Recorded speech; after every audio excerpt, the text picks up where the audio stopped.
no capítulo número 22, Evangelho de Mateus, capítulo 22. A partir do versículo 1.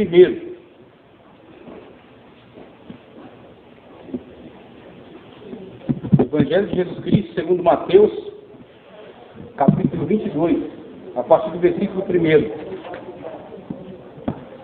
Veja só o que diz. Todos encontraram? Amém? Amém. Veja só.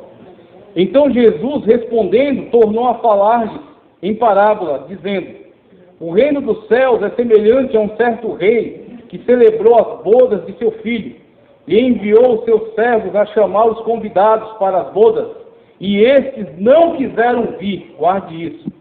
Depois enviou outros servos, dizendo: dizei aos convidados: eis que meu jantar está preparado, está pronto.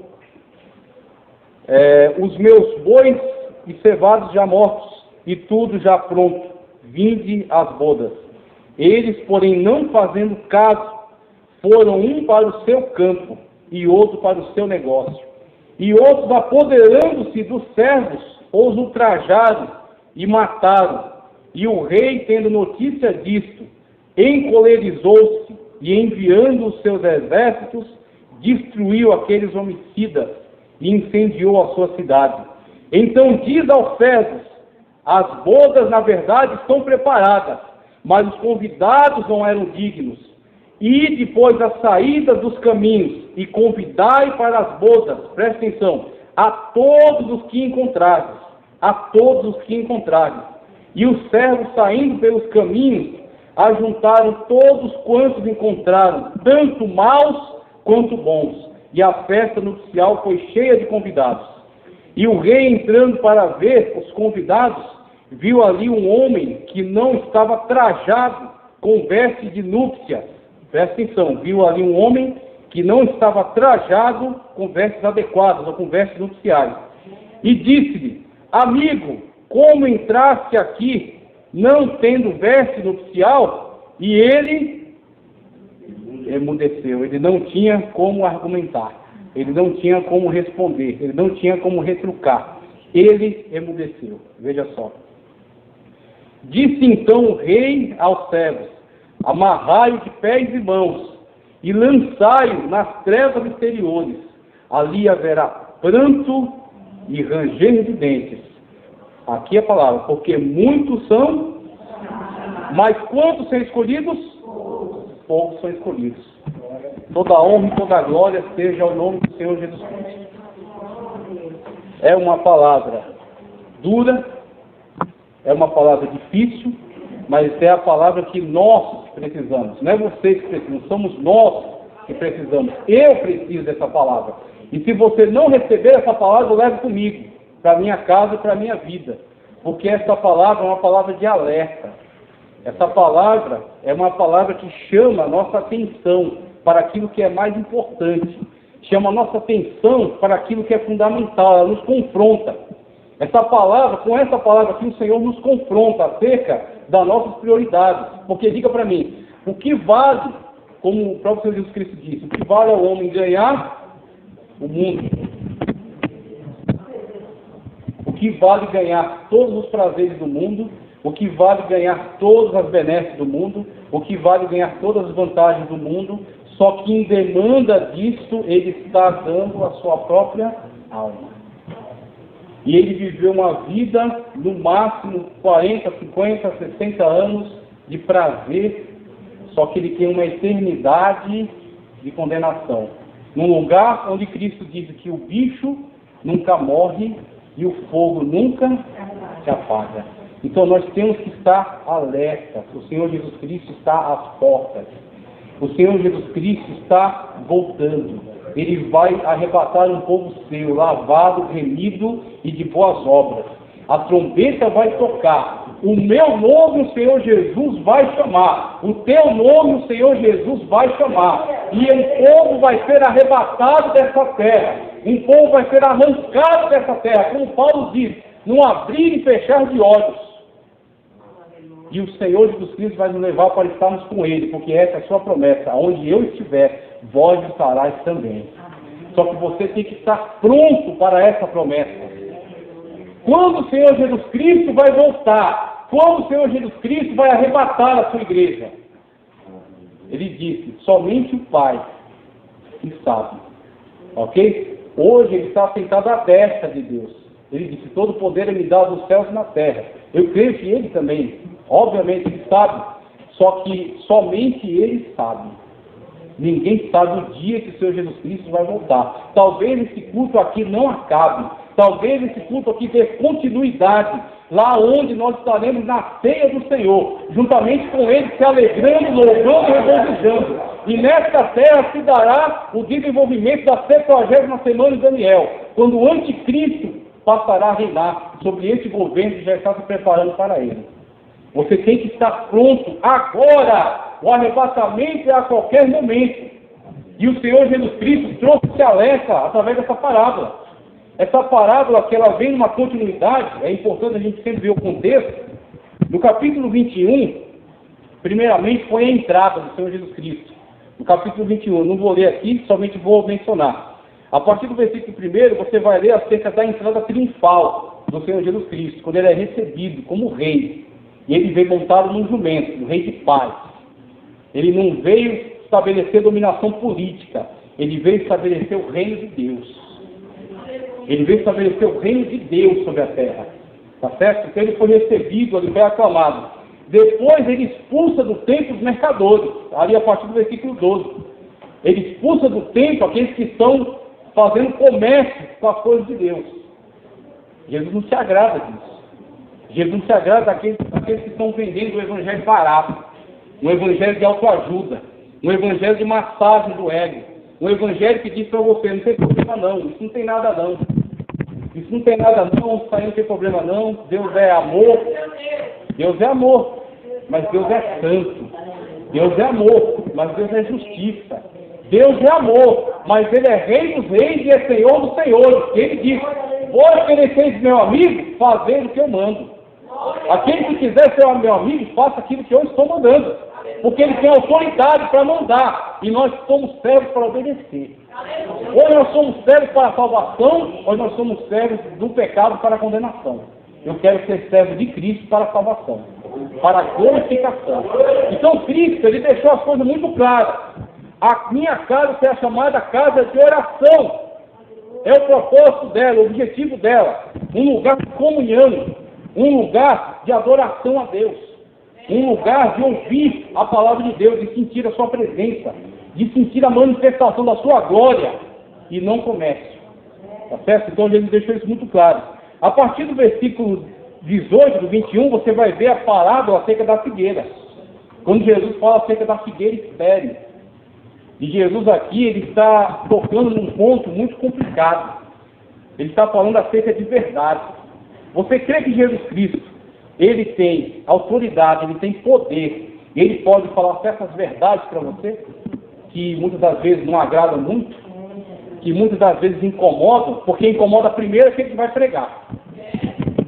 Primeiro é uma espada de 2 fios, primeiro a costa aqui.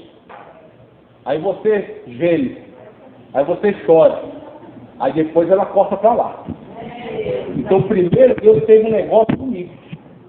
Me chamou a atenção para depois ter um negócio contigo.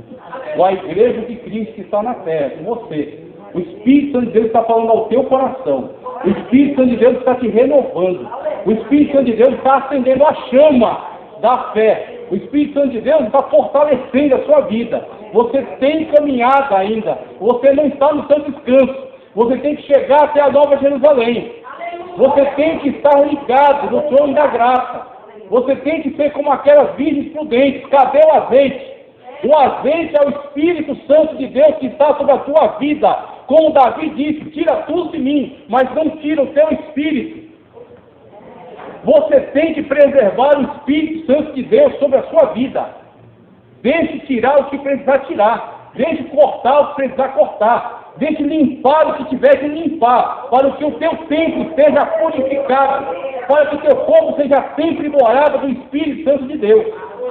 Porque o Espírito de Deus é o selo da promessa.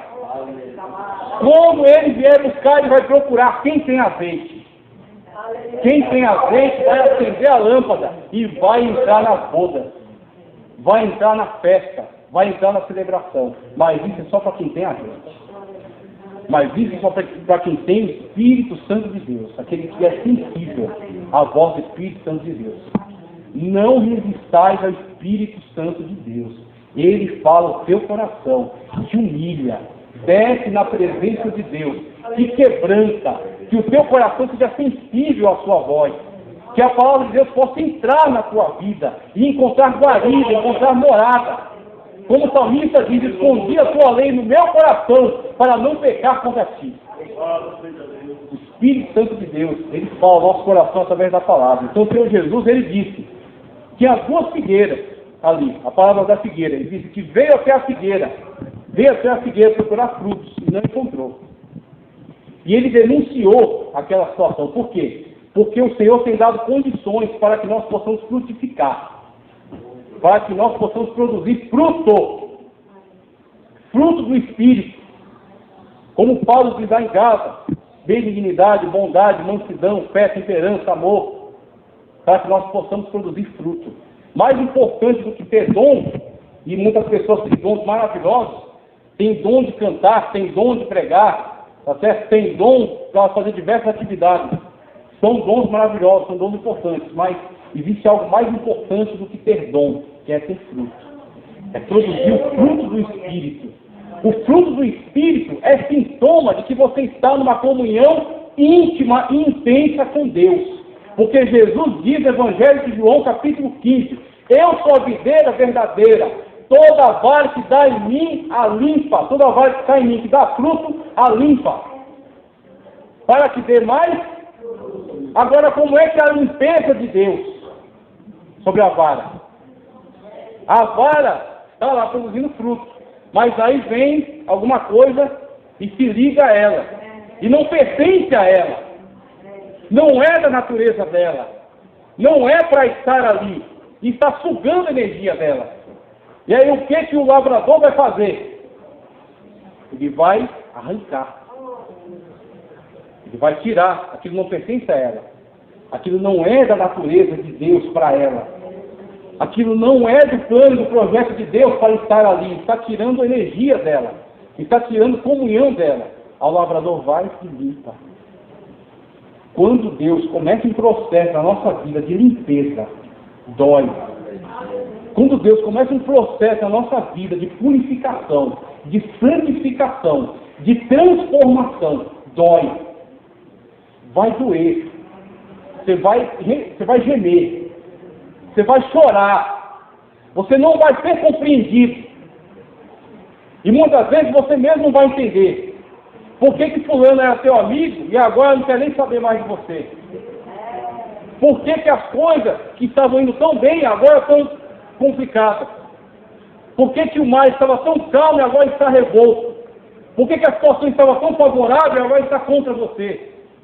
Tenha certeza de uma coisa: tudo está no controle de Deus. Ele não perdeu o controle sobre a tua vida. Ele não perdeu o controle sobre a história. A coisa está ficando difícil. Por quê? Porque ainda que você entre na fornalha, Ele vai andar contigo dentro dela. Veja, vaso bom tem que passar dentro da fornalha, porque senão não presta. Passando na fornalha, você vai estar pronto para você ser cheio, para você ser cheio, para você ser cheia do Espírito Santo de Deus e transbordar da presença dele. Mas tem que passar no processo de Deus, para que você esteja pronto, para que você esteja pronta. Tem que ser limpo, tirar-se daquilo que não é de Deus na sua vida. E Deus faz esse processo por meio do que, por exemplo? O meio que Deus usa para nos purificar, para nos limpar. Ele nos limpa por meio da sua palavra. Não é por meio de seriado, nem de vídeo do YouTube. O pessoal vê vídeo do YouTube e volta tribulado, porque vê uma ideia aqui, outra ideia ali, confusão, daqui a pouco a cabeça dele dá um nó. Diversas teologias. Teologia não salva ninguém, nem salvou e nem salva. O que salva é Cristo, a palavra de Deus, o verbo logo encarnado.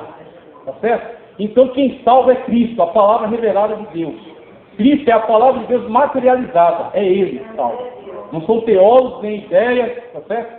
Então, veja, o que purifica, o que nos purifica, o que purifica a nossa vida? É a palavra. É a palavra. Será que você tem alimentado a sua alma com a palavra de Deus? Será que você tem dedicado uma parte do seu dia, e não a sobra, tá? Uma parte de qualidade, onde você vai falar assim, eu vou fazer um propósito com Deus. Eu vejo um determinado programa de TV, muito bem, eu vou ver só metade agora. Eu vejo 2 programas de TV, pronto, vou tirar um. Um eu vou dedicar, vou ler a Bíblia. Vou ler a palavra de Deus. Nem que seja um versículo. Se você ler um versículo por dia, você ganhou pelo menos um versículo. Se você não lê nenhum, você está deixando sua alma passar fome. Será que você ora 15 minutos por dia? Será que você lê um versículo por dia? Saiba de uma coisa, que o meio pelo qual o Senhor Jesus Cristo nos purifica é por meio da sua palavra. Vós estáis limpos, pelo quê? Pela palavra que vos tenho falado, porque a palavra de Deus nos confronta, porque a palavra de Deus aponta os erros, porque a palavra de Deus nos fortalece, porque a palavra de Deus incendeia a nossa fé. A fé vem pelo ouvir, e ouvir o quê? A palavra. Entra, deixa que o teu coração seja inundado da palavra de Deus. Deixa que o teu coração seja transformado pela palavra de Deus. Veja que Deus fale com você, converse com você. Quando você abre a Bíblia Sagrada, a palavra de Deus, e pede o Espírito Santo de Deus, para Deus comunicar para você a sabedoria, Deus está falando com você. Eu já tive respostas de Deus através da palavra. Deus falando comigo diretamente. Então, nesta noite, coloque mais palavra, coloque mais palavra, coloque mais palavra de Deus na sua vida, coloque mais oração na sua vida, confesse o altar, e você vai ver que o fogo não vai descer, e você vai ver que Deus não vai se manifestar, e você vai ver que a barreira não vai cair, e você vai ver que o inimigo não vai correr, quando você estiver cheio da palavra de Deus, quando você estiver cheio da presença de Deus, quando você estiver cheio do Espírito de Deus. A palavra de Deus são águas purificadoras, que limpam a sua vida e tornam o teu tempo pronto, preparado para receber o Espírito de Deus. É através disso. Então Cristo enfatizou na parábola da figueira, na autoridade, quando o Senhor Jesus Cristo estava ensinando que os fariseus questionaram a sua autoridade, ele também ali, através da palavra de Deus, através da sabedoria que vem do alto, ele pôde enfrentar aquela situação. A parábola dos 2 filhos, quando ele começou a apontar alguns erros ali dos fariseus, e na parábola do homem que plantou uma vinha. Aí o Senhor Jesus Cristo vai, de fato, dirigir para essa situação aqui. Quando ele fala acerca da parábola da vinha, e ele está falando isso para os fariseus, está chamando a atenção deles para a sua situação, para o seu estado, para a desobediência que eles estavam manifestando ali, para o endurecimento de servir diante de Deus, não aceitando a mensagem que está sendo enviada da parte de Deus por meio de Cristo. Ele está chamando a atenção dos fariseus. Ele está chamando a atenção dos religiosos. Ele está chamando a atenção daqueles que não têm o Espírito de Deus na vida. Daqueles que pensam que vão conseguir alguma coisa pelos seus próprios méritos, não pela graça. O Senhor Jesus Cristo está chamando a atenção dessa gente. Falando, olha, vocês estão em desobediência. Vocês não estão atentos, vocês não estão alerta. Aí o Senhor Jesus Cristo vai concluir com essa parábola aqui. Vai falar, o resultado vai ser esse aqui, Diante da postura de vocês, diante da dureza de vocês, diante da teimosia de vocês, em não atender às minhas palavras, e não receber a ordem que vem da parte de Deus, o resultado é esse. Eu digo para você, essa palavra aqui não é boa só para fariseu, não. Essa palavra é boa para mim. Meu Deus. Essa palavra talvez seja boa para você também. Aí você que vê aí. Eu não estou aqui para julgar ninguém. Então a palavra de Deus tem que ser pregada. Aí você faz uma autoanálise. O Senhor Jesus Cristo está chamando a atenção. Falando, olha, vocês estão com a cerviz muito dura. Vocês estão em desobediência. Vocês não estão sensíveis à palavra de Deus. O coração duro de pedra. Só que conforme a dureza da pedra, é o tamanho da marreta. Então ele tem a marreta que esmiuça até a penha. Conforme a dureza da pedra, é o peso da marreta. Então o Senhor Jesus Cristo, ele trouxe a palavra adequada, para que eles pudessem ser conscientizados eles pudessem ser confrontados com a palavra de Deus e se conscientizassem do seu estado. Fala, olha, a palavra de Deus está sendo pregada. A verdade de Deus está sendo proclamada aqui. Se vocês endurecerem o coração e não receber, o resultado vai ser esse aqui. Aí o Senhor Jesus Cristo, respondendo a eles, tornou a falar por meio de parábola, como diz aqui o versículo 1. Aí a primeira coisa que ele aborda aqui, o reino dos céus. É isso que eu achei extraordinário. Ele está abordando aqui acerca do reino dos céus. Quando os fariseus, eles olham para Jesus e o menosprezam, quando os fariseus olham para Jesus e acham que ele não tem autoridade, e acham que eles podem fazer do jeito que eles quiserem, e viver da maneira como eles quiserem, eles pensam que eles são donos da verdade. Eles pensam que são donos da situação. É que nem a pessoa que fala assim, ó, eu sou dono do meu nariz, eu faço o que eu quiser. Muito bem. De fato, você tem livre-arbítrio, você pode fazer o que você quiser. Só que fazendo o que você quiser, qual é o resultado? Aonde você vai chegar? Paulo alerta. O salário do pecado é o quê? Morte. A primeira e depois vem a segunda, a condenação eterna. O salário do pecado não é vida eterna. O salário do pecado é morte. Então os fariseus estavam em pecado, abertos contra Cristo, desobedecendo, endurecendo o coração, não se derretendo na presença de Deus, como Jeremias disse: tirarei o coração de pedra e colocarei um coração de carne, no qual escreverei a minha lei. O Senhor não vai escrever lei em coração de pedra, não. O Senhor vai escrever a sua lei no coração de carne. Um coração que sente a presença de Deus. Um coração sensível. Um coração que, quando Deus fala, ele escuta e ele atende à voz do Senhor. Um coração que se derrete na presença de Deus. Um coração que, quando Deus chama a atenção, ele abaixa a cabeça e ouve. E fala: fala, Senhor, que o teu servo ouve. Um coração de carne, um coração sensível ao Espírito de Deus. E Jesus disse: olha, vocês pensam que são donos da verdade. Vocês pensam que fazem do jeito que vocês quiserem. Vocês pensam que vocês sabem de tudo. Porque vocês estudam. Porque vocês leem. Que vocês tentam ganhar para a salvação com mérito. Com aquilo que vocês acham que pode fazer, que deve fazer. Aí o Senhor Jesus Cristo está na palavra diz aqui, ó, o reino dos céus. Eu vou mostrar para você o que é o reino dos céus. É isso que Jesus está dizendo. Eu vou mostrar para você o que é o reino dos céus. Não é isso que vocês estão pensando. O caminho do céu não é esse. Você está indo no caminho errado. Você está indo para a condenação eterna. Você está indo para longe de Deus. Jesus Cristo está chamando a atenção dele. Da mesma forma como ele chama a nossa atenção. Fala, ó, eu vou dizer para vocês o que é o reino dos céus. Aí ele compara. O reino dos céus é semelhante a um rei, no versículo 2. O reino dos céus é semelhante a um rei que celebrou as bodas de seu filho. Duas outras coisas interessantes que a gente vê aqui. Ele está celebrando. Está celebrando. Quando o Senhor Jesus Cristo chama a atenção dos fariseus para explicar para eles o que é o reino dos céus, ele não diz que o reino dos céus é lugar de lamento. Ele não diz que o reino dos céus é lugar de velório. O reino dos céus é uma celebração. É como um rei que está celebrando. E está celebrando o quê? E aí o Senhor Jesus Cristo vai explicar.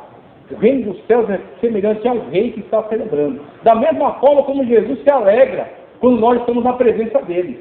O reino dos céus, que é o reino de Cristo, que é o reino de Deus entre nós, como o Senhor Jesus Cristo ensinou na oração do Pai Nosso, que assim seja na terra como é no céu, no teu reino, o reino de Deus, o reino de Cristo, ele é uma celebração quando você está na presença de Deus. É uma celebração quando uma alma se converte. É uma celebração quando alguém abre o seu coração e é sensível à voz do Espírito. E Jesus Cristo está comparando o reino dos céus é semelhante a um rei que está celebrando. E celebrando o quê? As bodas. E as bodas são uma festa de casamento. As bodas são uma festa de casamento.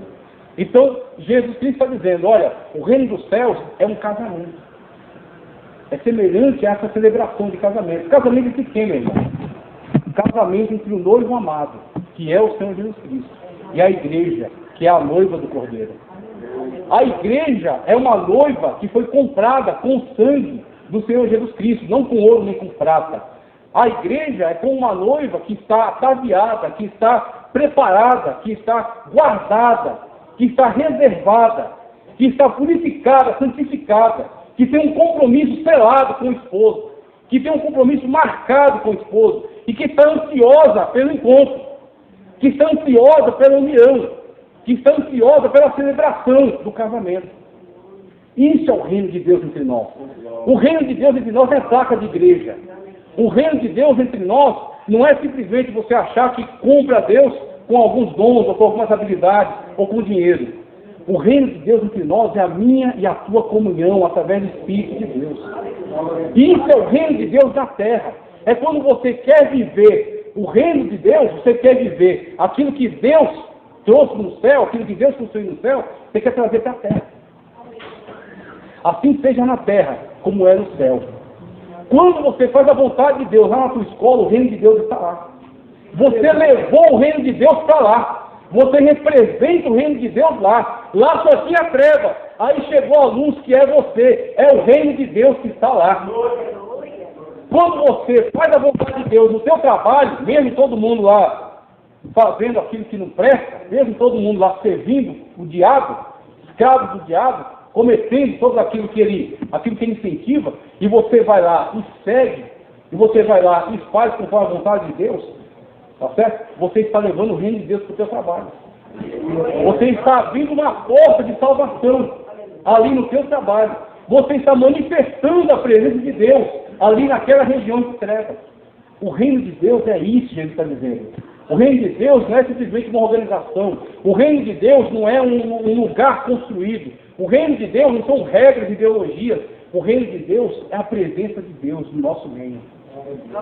É a comunhão que eu tenho com o Senhor e que o Senhor tem comigo. E aonde eu estiver, Ele está. E aonde eu estiver, Ele vai iluminar. Aonde eu estiver, Ele vai brilhar. Aonde eu estiver, o nome dEle vai ser glorificado. Como diz Davi, eu glorificarei o Teu nome no meio dos deuses, no meio das nações. Você tem que levar o reino de Deus para a sua casa. Você tem que levar o reino de Deus para a sua vida. Você tem que ser um representante do reino de Deus onde você estiver. Aonde você está, Deus está. Porque Ele está em você. Porque Ele está com você. A luz chegou. Aonde você chegou, a luz chegou. Jesus está dizendo isso para os fariseus. Vocês têm que entender que o reino de Deus não é isso que vocês estão pensando que é. Ele não está preso às regras de vocês. Ele não foi monopolizado por vocês. O reino de Deus está com aquele que está em comunhão com Deus. Aquele que está vivendo essa comunhão, está celebrando essa comunhão. Ali está o reino de Deus. Aí ele começa a mexer na questão aqui com os fariseus. Veja só, o reino dos céus é semelhante a um certo rei que celebrou as bodas, o casamento do seu filho, a festa de união. É uma festa onde será completamente integrado aí o noivo e a noiva. E enviou os seus servos a chamar os convidados para as bodas. E esses o quê? Não quiseram. O Senhor Jesus Cristo, com essa palavra aqui, ele está alertando os fariseus acerca de toda a história do Antigo Testamento, onde nós vimos que Deus tem enviado pessoas a fazer o convite. Ele está dizendo, olha, não é de hoje que Deus já está insistindo com vocês. Não é de hoje que Deus já tem alertado vocês. Vocês não são novos. Vocês não são neófitos. Vocês nasceram ontem. Vocês conhecem a verdade. O Senhor tem enviado pessoas para convidar vocês. Como ele disse aqui, o reino de Deus é semelhante ao rei que celebra bodas. Enviou mensageiros a chamar os convidados, a chamar os seus amigos, a chamar aqueles que ele quer bem, aqueles que ele separou, a nação de Israel que ele comprou como povo seu, que ele tirou da escravidão do Egito, que ele colocou em Canaã, fez dela um reino, e tem enviado constantemente profetas até vocês. Desde Moisés, Josué, Moisés, tá certo? Samuel, Isaías, Obadias, Miqueias, Naum, Sofonias, tá certo? Davi, o Senhor tem convidado vocês. Mas o que vocês têm manifestado? Não quiseram. Não quiseram. Simplesmente desprezaram. Aí o Senhor Jesus Cristo continua aqui, ó. Depois enviou outros, dizendo, dizei aos convidados, eis que tenho o meu jantar preparado, os meus bois cevados, já mortos, e tudo já está pronto. Vinde às bodas. No primeiro convite, era só um convite. Era só um convite. Vinde à festa. Existe a promessa de que vai acontecer uma festa. E quem está convidando tem autoridade. Quem está convidando garante. Vinde à festa. Mas era só um convite. Só que dali para cá a coisa mudou. Ele fala, olha, eu já convidei uma vez, eu vou convidar de novo. Só que tem uma diferença. Agora tudo já está pronto. Os bois cevados já foram mortos. A festa já está pronta. Já está tudo preparado. Vinde às bodas.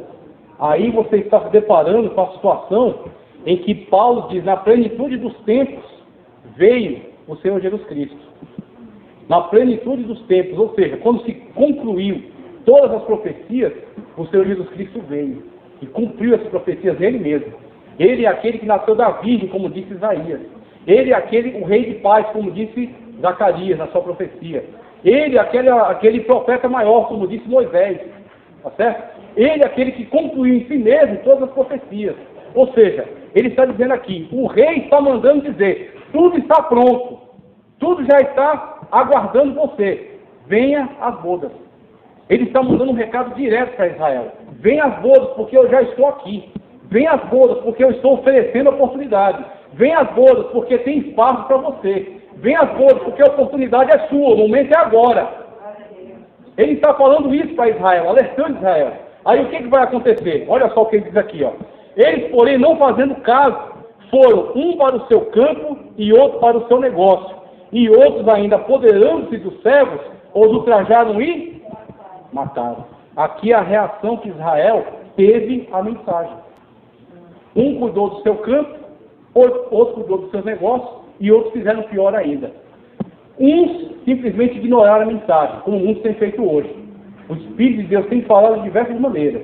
O Espírito Santo tem bradado de várias formas. Ele está fazendo ouvido de mercador. Entra no ouvido e sai no outro. Não estão dando atenção. Não estão sensíveis à voz do Espírito.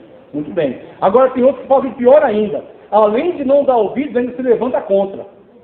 Que é o que o Senhor Jesus Cristo disse aqui. Outros ainda se apoderaram dos mensageiros e os mataram.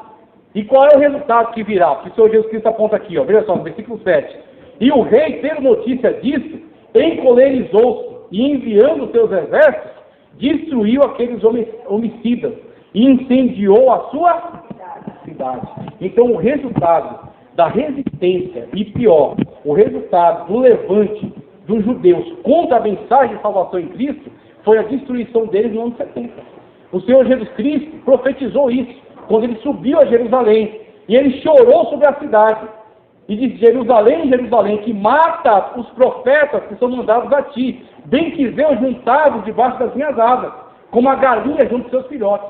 Todavia não quiseste. Eles desprezaram a mensagem. Eles rejeitaram a mensagem. E pior, eles se levantaram contra a mensagem.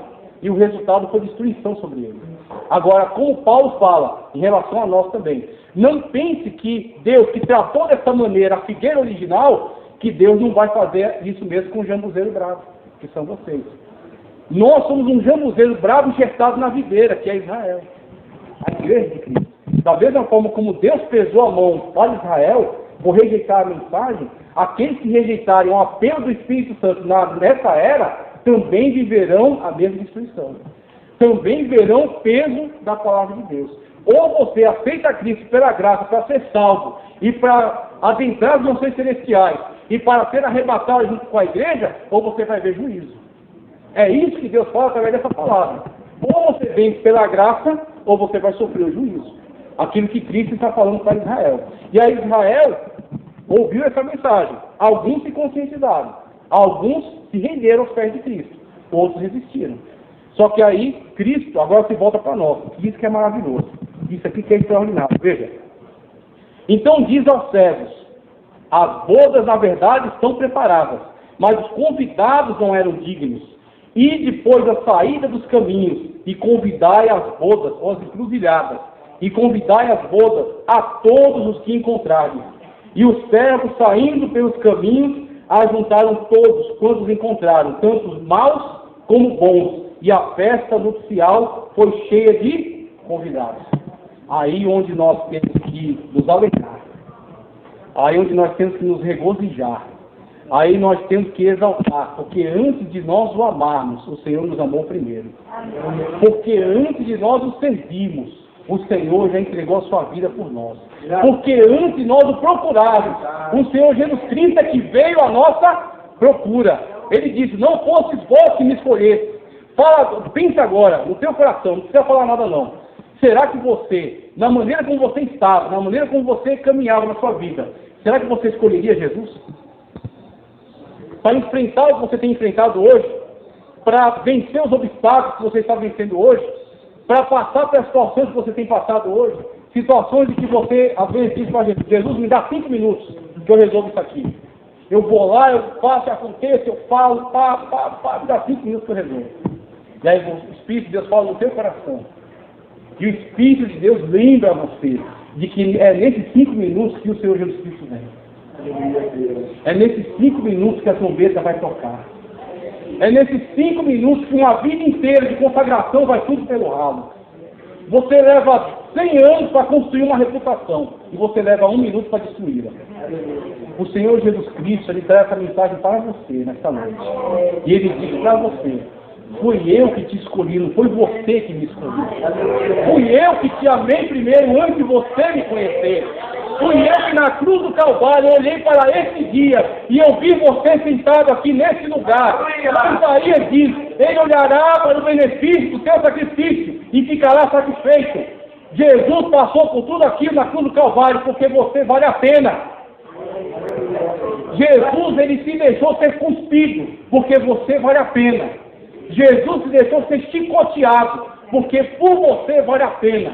Jesus, ele se deixou ser humilhado, afrontado. Ele não abriu a sua boca como cordeiro mudo, ele foi até o matadouro, porque por você vale a pena. Você é o benefício que Jesus Cristo recebeu pelo seu sacrifício na cruz do Calvário. Ele olhará para o benefício do seu sacrifício e disse, por ele, por ela, vale a pena. O Pai não passou o cálice. Ele tomou o cálice até a última gota. E na cruz, o Pai não olhou para ele. Eli, Eli, lama sabachthani. Deus meu, por que me desamparaste? Ele esteve só na cruz do Calvário. Ele sendo Deus, deixou a sua glória. Encarnou, veio até nós. Foi condenado sem ter culpa. Foi pendurado na cruz do Calvário sem merecer. E esteve só. Naquele momento, ele poderia descer, ele poderia desistir, ele poderia descer. Ele disse, a minha vida ninguém a toma, eu a dou, eu tenho o poder de a dar e a tomar de volta. Ele não precisava, quando Pedro achou que ia defender Jesus, olha que inocência, ele achou que ia defender Jesus, pegou a espada e passou a espada, a intenção era cortar a cabeça. Só que aí Malco deve ter feito que nem aquele caso da Matrix, ele fez assim. Aí a espada pegou na orelha, cortou a orelha. Jesus ainda pegou a orelha e colocou de volta lá. Guarda com espada, porque quem com espada fere, com espada também vai morrer, será ferido. E aí ele falou, se eu quisesse, pediria ao Pai, rogaria agora e mandaria 12 legiões, mais de 72 mil anjos. Se eu quisesse, mas eu não quero. Sabe por quê? Porque eu tenho que salvar ele. Porque eu tenho que salvar ela. Porque eu tenho que morrer na cruz para levar os pecados dele. Porque eu tenho que morrer na cruz para levar os pecados dela. Porque eu tenho que abrir a porta da salvação para ele. Porque eu tenho que abrir a porta da salvação para ela. O céu está aberto para você. A cortina se rasgou de cima a baixo.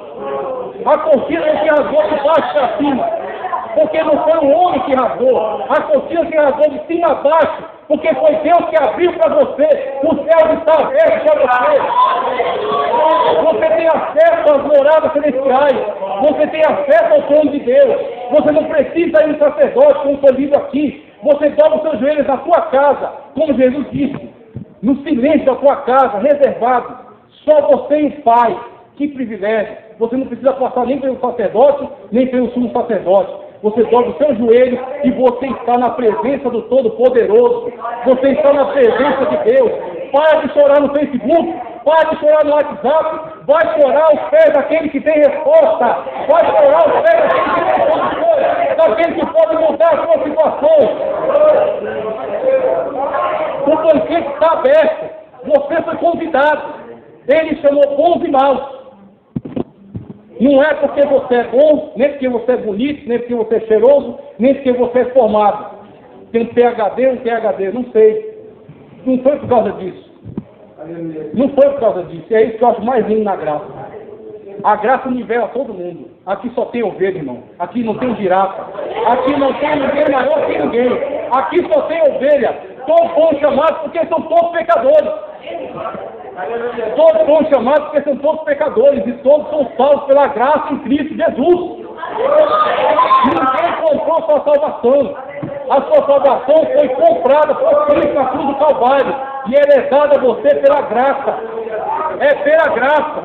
É pela graça de Cristo Jesus. Os méritos dele são atribuídos a você. Deus olha para você e vê Jesus. Deus olha para você e vê o sangue do Cordeiro de Deus, que apaga o seu pecado. Você tem um privilégio maravilhoso. Jesus Cristo disse: muitos profetas quiseram ver o que vós vistes e não viram. Muitos quiseram ouvir o que vós ouvistes e não ouviram. Você é privilegiado. Volte para a sua casa adorando, exaltando, glorificando, porque você tem o privilégio da paz de Deus, você tem a presença dele. Eu encerro por aqui. Aqui Jesus vai concluir a sua parábola, falando acerca daqueles que foram chamados, só que tem porém. Você foi chamado por festa. Ele foi chamado porque você merece. Você foi chamado porque ele é misericordioso. Pela graça ele te chamou. Pela graça. Então você não está aqui porque você comprou esse lugar, mas sim pela graça. Agora tem uma condição. Todo mundo que quiser pode entrar, pode vir. Pode encher essa igreja aqui, ó, ficar lotada. Vem as prostitutas, vem os homossexuais, vem todos. Vem os ladrões, vem os estupradores, vem todos. Só que para ficar, tem que mudar de roupa. Com as vestes de pecado que você veio do mundo, você não fica. Com as vestes de pecado que você veio do mundo, você não permanece. Você pode entrar com qualquer pecado. O sangue de Jesus Cristo nos purifica de todo pecado. Não há pecado que não possa ser perdoado. Não há pecado que não possa ser eliminado. O sangue de Jesus Cristo purifica de todo pecado. Só que tem uma condição. Com a roupa que você entrou, você não vai ficar. Você tem que ter vestes de santidade. Você tem que ter vestes espirituais. Você tem que trocar de roupa. E você tem que estar na presença de Deus do jeito que Ele quer. Porque é o jeito dele e não do seu. Aquele que endurecer a serviço e quiser ficar do jeito que estava, como o Senhor Jesus Cristo disse, o rei vai interrogar. Amigo, como entraste aqui? Por que ele entrou? Porque foi aberto. Todo mundo entrou. A porta da graça abriu. Todo mundo entrou. Mas aí ele vai perguntar: cadê suas vestes? Tu já pensou naquele dia? Tu viveu uma vida inteira sendo meio crente, sendo meio salvo, sendo meio adorador, adorando parcialmente. Jesus Cristo tem nojo desse tipo de gente. Me perdoe, mas é a Bíblia que diz. Assim, porque não é quente e nem é frio. Se você fosse frio, eu ia lá e resgatava você. Se você fosse quente, você estaria adorando a Deus, queimando na presença de Deus, cheio de fogo do Espírito. Mas você não é, você é morno. Você é medíocre, é mediano. É isso que Jesus disse para aquele. Aqui não tem nenhum. A gente, graças a Deus, por exemplo, Deus está buscando. Mas aqueles que são medíocres na presença de Deus, aqueles que são médios, somente o básico, somente para alguém ver. Jesus disse: ainda porque não é quente nem é frio, vomitar-te-ei da minha boca. Causa nojo a Deus. Então, não vale a pena servir a Deus de qualquer jeito. Por quê? Porque se você serve a Deus de qualquer jeito, você vai ficando. Vai passando. Um olha e diz: ah, que bonitinho, né? Serve a Deus, olha que lindo. Olha como canta, olha como prega, olha como, né? Como ora, olha como roda. Vai passando. Quando chegar naquele dia, aí Jesus vai chamar. Aí vai dizer: como você ficou aqui com essa roupa? Aí ele vai emudecer, porque ele tem argumento. Porque ele não vai poder dizer: Senhor, eu comprei esse lugar aqui com aquilo que eu fazia. Que ele falou: não comprou não, foi pela graça. Você nunca mereceu estar aqui. Você está aqui porque é pela graça. Então, se é pela graça, fui eu que comprei a sua salvação, você tem que entrar do jeito que eu quero. Tem que ser do jeito que eu ando. Tem que ser do jeito que eu estou te vendo. tem que ser com a roupa que eu dou, com as vestes de santidade que eu estou te dando. Porque se não for, você vai emudecer e quando chegar naquela hora, o rei vai mudar. Vamos nas trevas inferiores. Tomara que ninguém passe com as suas trevas. Porque a palavra de Deus está alertando. Do jeito que alertou os judeus, eles não ouviram, mas está alertando você, e com certeza eu e você estamos dando ouvido à palavra de Deus. Mas oportunidade não ter. Peço perdão por ter passado o tempo.